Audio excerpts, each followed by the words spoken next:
Smart people, I want to talk to you for a second. Anyone 130 IQ and up, 500 books read or more, you know who I'm talking to. I've been looking at a lot of, comments, been talking to some of you personally, and I've been getting a lot of people, a lot of you have been telling me a lot of things about how some of my technical things that I talk about aren't exactly correct and aren't really hitting the head, the nail on the head. And look, I think I need to talk to you guys and tell you what really kind of the intention of this stuff that I'm putting out on video is, right?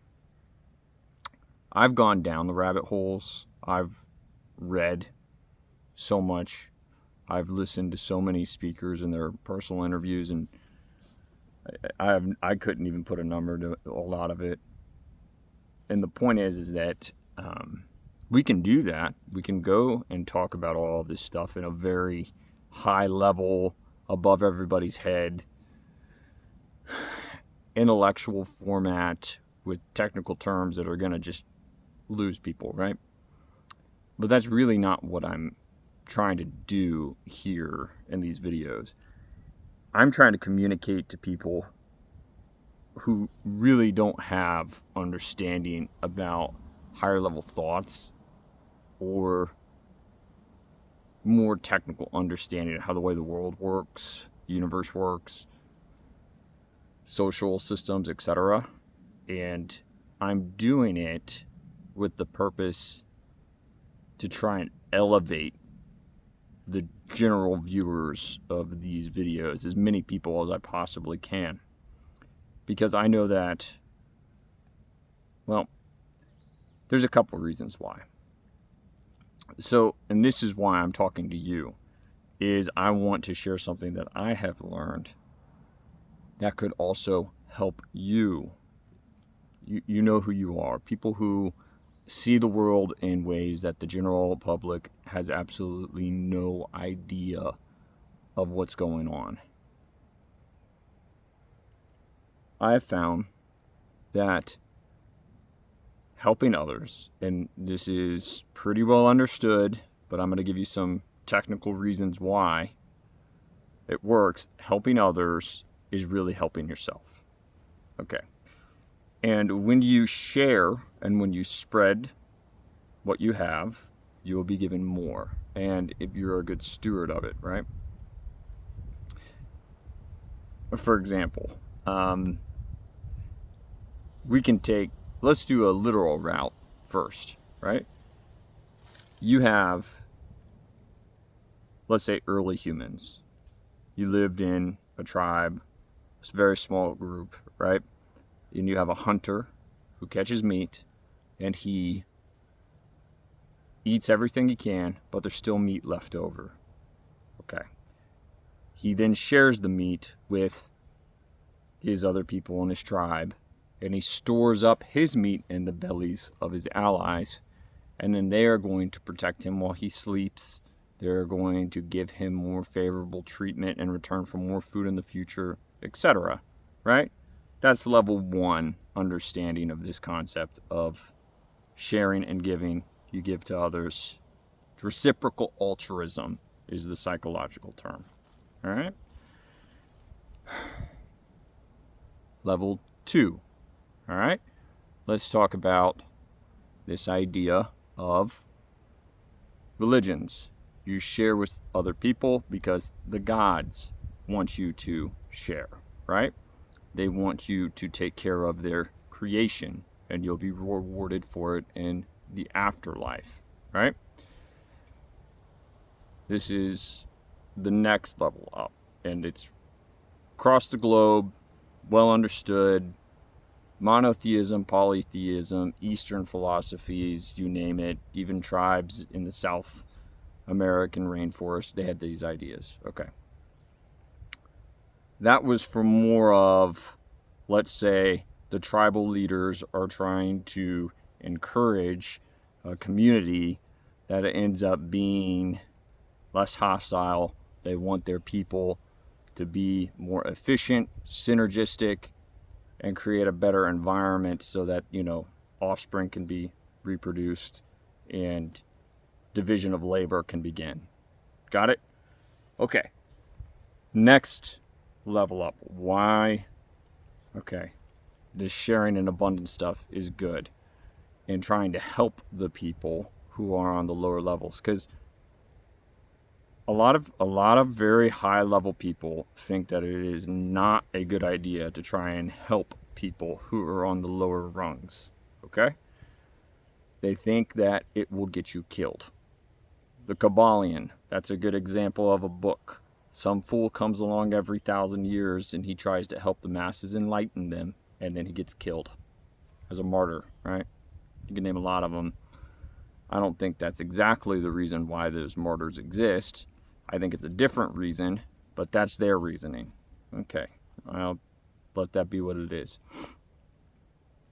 The next level, let's go from the tribes and all this stuff to the bigger concepts. Okay, so now there is your inner self, right? Why giving is good, not just for the afterlife or for your immediate environment. Okay, your inner mind as a witness. This is another concept. Why you need to share, okay?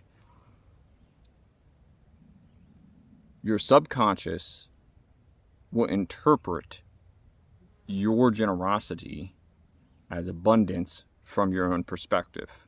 The reason that you would give is because you have in excess that is not going to harm you sharing it. So if you give, you're self-reinforcing in your subconscious mind that you are going to be okay, that you have more than enough and you can share, and then your self-image then comes out to seeing that you are an abundant person and you have plenty of opportunity. Okay, now you have your reticular activation system.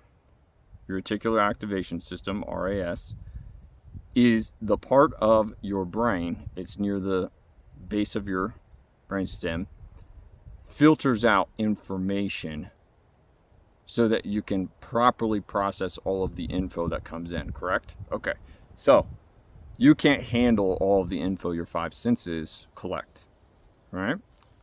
You can see, smell, touch, hear, taste. You have the ability in a lab to measure the bits and the bytes, the megabytes, etc., of how much information through your, nerves is then being sent up into your brainstem and your brain. Okay.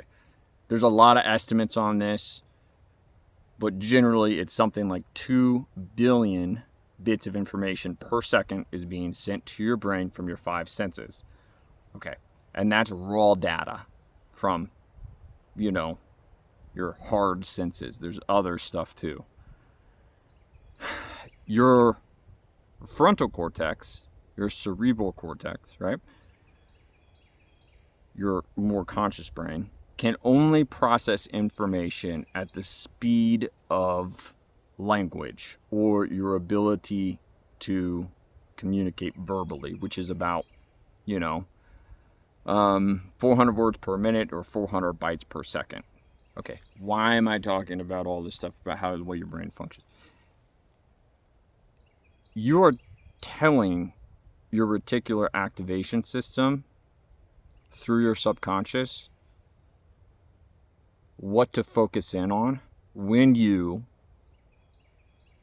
have a certain mindset or paradigm, okay? If you look at the world in your mind and you tell yourself it is a bad place, right? Your subconscious mind is going to go into a flight or fight mode, and you are then going to filter out for only negative things and bad things. So in your life, you will only see the negative situations, negative opportunities, the bad things. Inversely, if you can program yourself to see the world as good, you can see all of the positive opportunities and things that could go in a good direction if you use your reticular activation system appropriately. Okay, right? We're starting to make sense of this. If you give to other people, you are seeing them as a potential or probabilistically good thing. And you are reinforcing on a subconscious level that the world is good and full of potential. When you do this, you are then able to see more things that can benefit yourself. All right, we got past stage 3. I think that was pretty cohesive. All right, cool. We could go further. I don't know that we need to at this point. All right. Now, how are we going to help? How are we going to raise up our immediate environment so that it is generally better and then makes for a better environment for ourselves? And we end up having better lives. It's all, one and the same. When you have to talk to people, and you have to talk to, let's say, individuals who have not taken time to try and learn or understand religious, spiritual, theological, philosophical, scientific ideas or general frameworks about how the world works, you have to go to the place where they are at. You cannot talk in a level way above them. If you want to go to another country and talk to someone that lives there, you have to talk to them in their language. You can't talk to someone in Japan in English and just hope they understand you. It's a different language.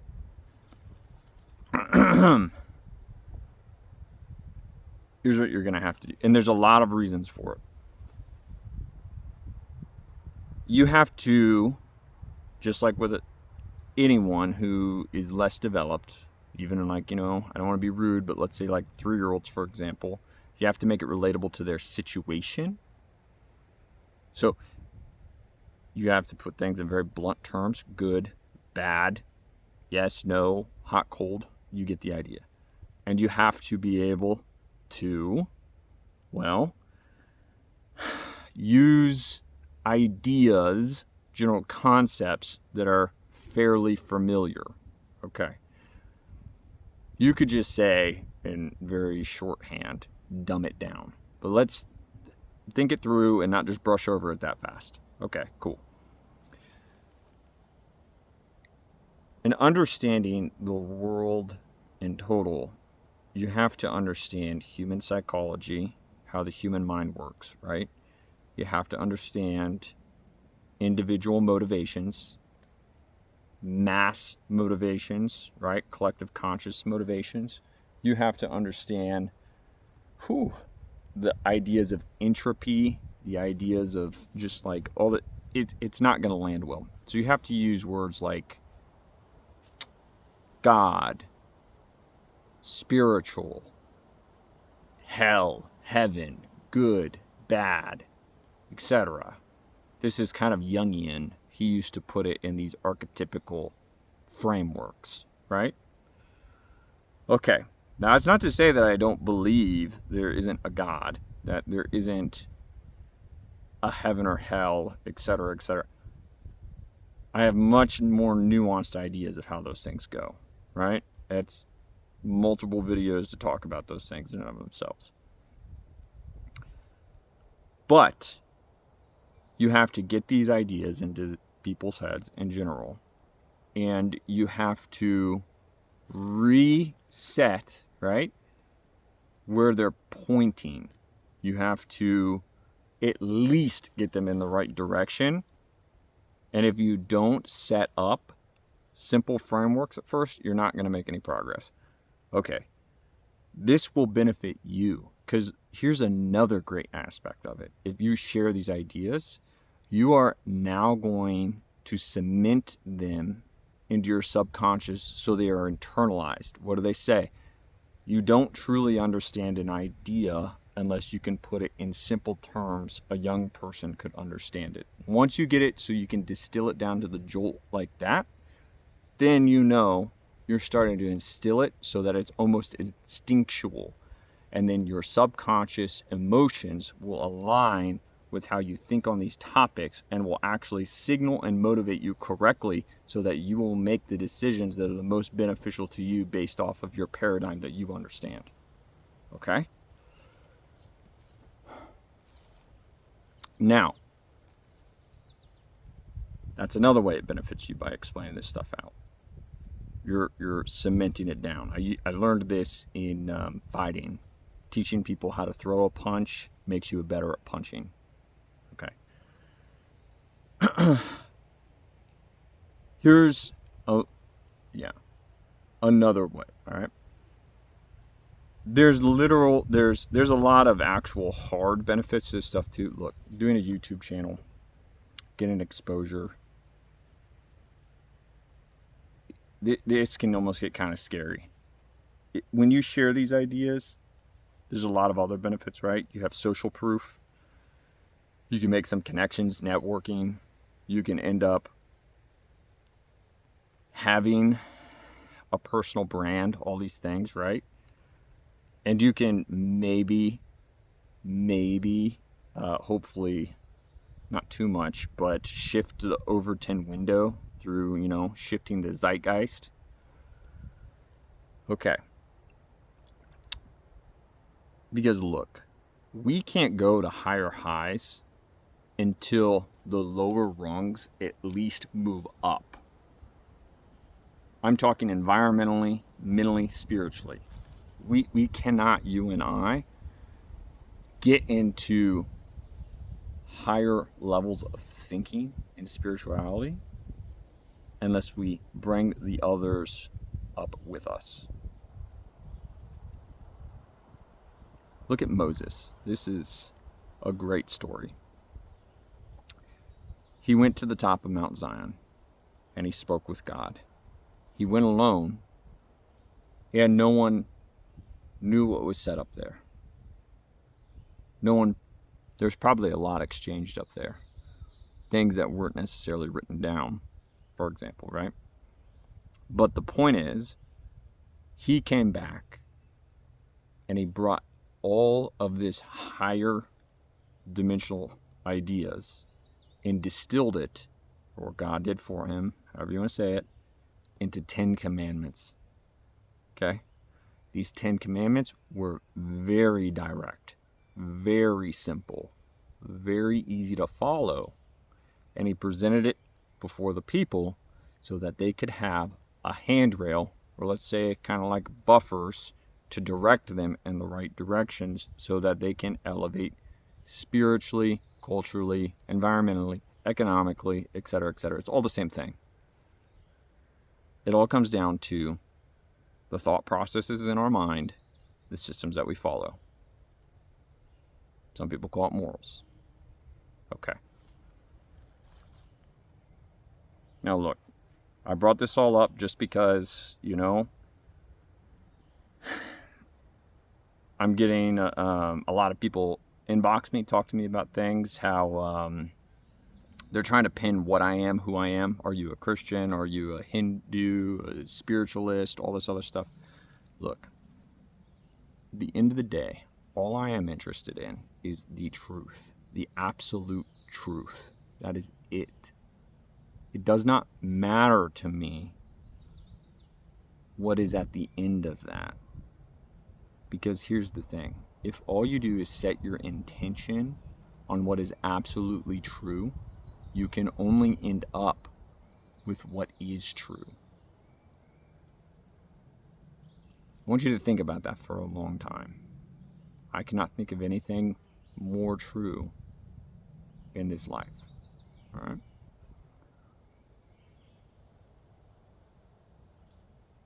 I appreciate you guys. We'll do more high-level videos about stuff that gets deep into the weeds, but the bulk of these videos are going to be towards trying to help out people, right? And maybe I've hopefully helped you to see the benefit and how helping people can be good for yourself, right? Have a good one. Thanks.